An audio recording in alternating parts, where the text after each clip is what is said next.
that's why it's good to, you can try to make some sound descriptions or examples of some of the melodies that are harmonic melodies.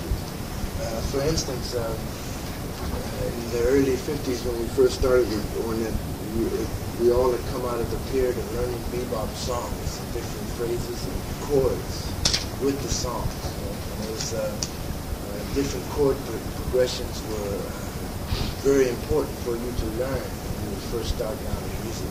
First was the 12-bar blues, which was very important for you to actually learn.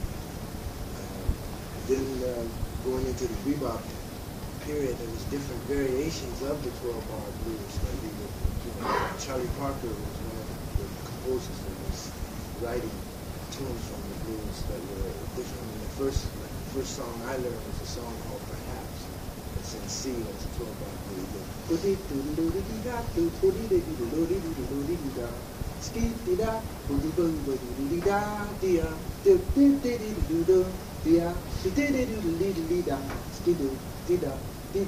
Now there, that's the chords like you saying.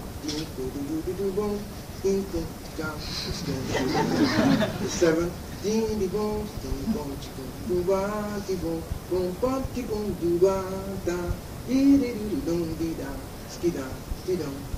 That's the turn back.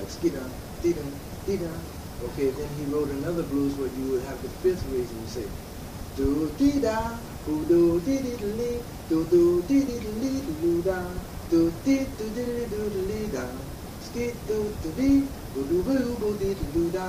The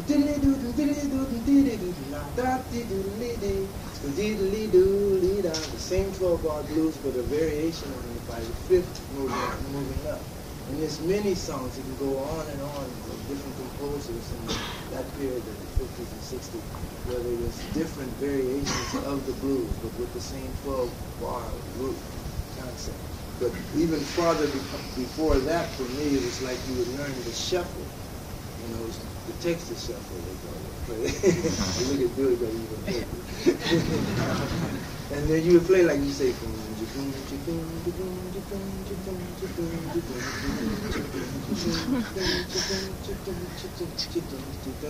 we do the whole 12 bars.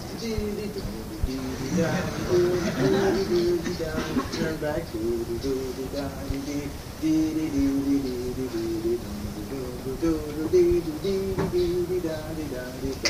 Now dig, I'm starting back, I stopped on the beginning. Now that's very important, and you'll find that out in relation to when I started learning Indian music, is that you never finish on the 12 bars. You always finish on the beginning again. So that means that there aren't really endings, there's just beginnings. Now, coming into the harmonic concept, where, for instance, a tune called, what is it, Jimmy, I don't know where.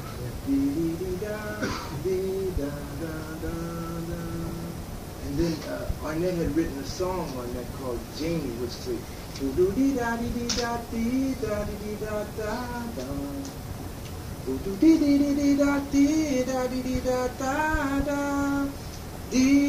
da dee da da dee dee do dee da do dee do do do do dee da ski dee la dee dee da do dee dee da dee dee da oh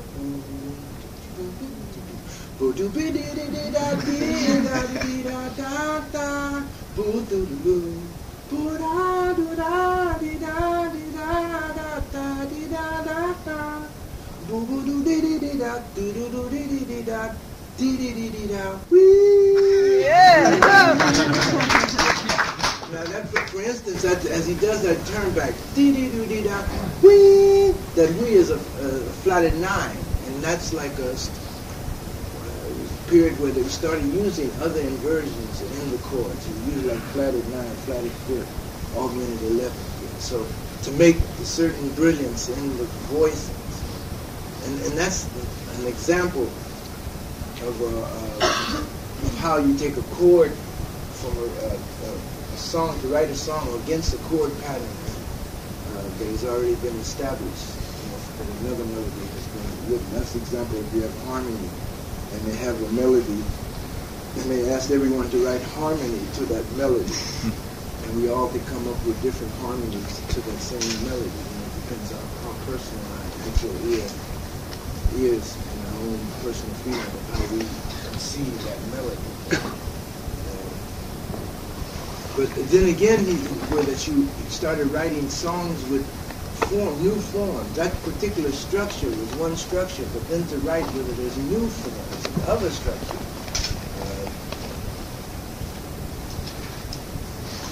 I'm trying to think of a good example. Like it's a song that we used to play called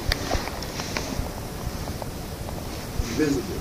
But no, wait. Now dig. Now here is a melody that goes like this. You see that?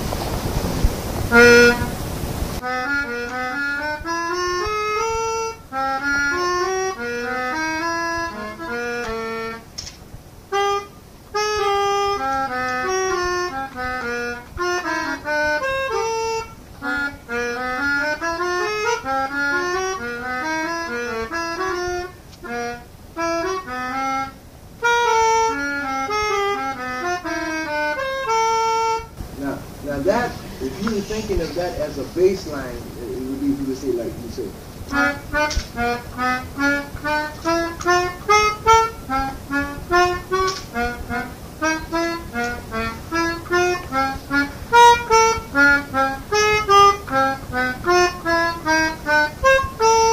that's where that you played each phrase as walking for a bass line, when a bass is walking. Now if you were thinking of bringing that phrase together and making it as a melody, then you say like.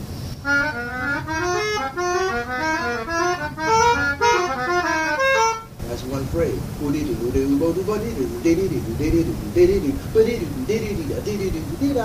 So what I'm saying is that you have a phrase that is made up as a line, a bass line, which would be accompanying another melody on top, which you would also use as harmony. When you're making bass lines, you're making harmonies too also.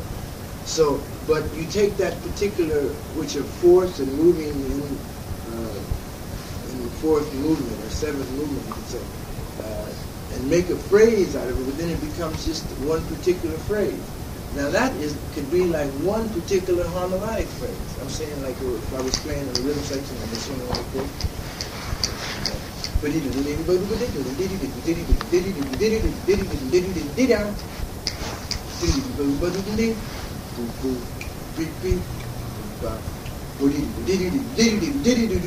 Is the whole phrase, and I can keep phrasing it each time, and it would be different. I could bring shortness or longness.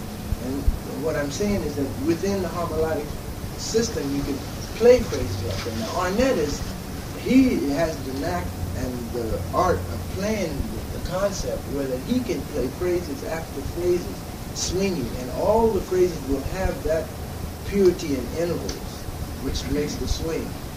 And that is what makes up the harmonic concept. That's what you're reaching for, to be able to know intervals and the sound of them, for them to swing in a way that you can connect them in phrase. Because that was one of the main things in bebop music, is that you had these phrases. And each phrase was very strong within itself. And how to connect those.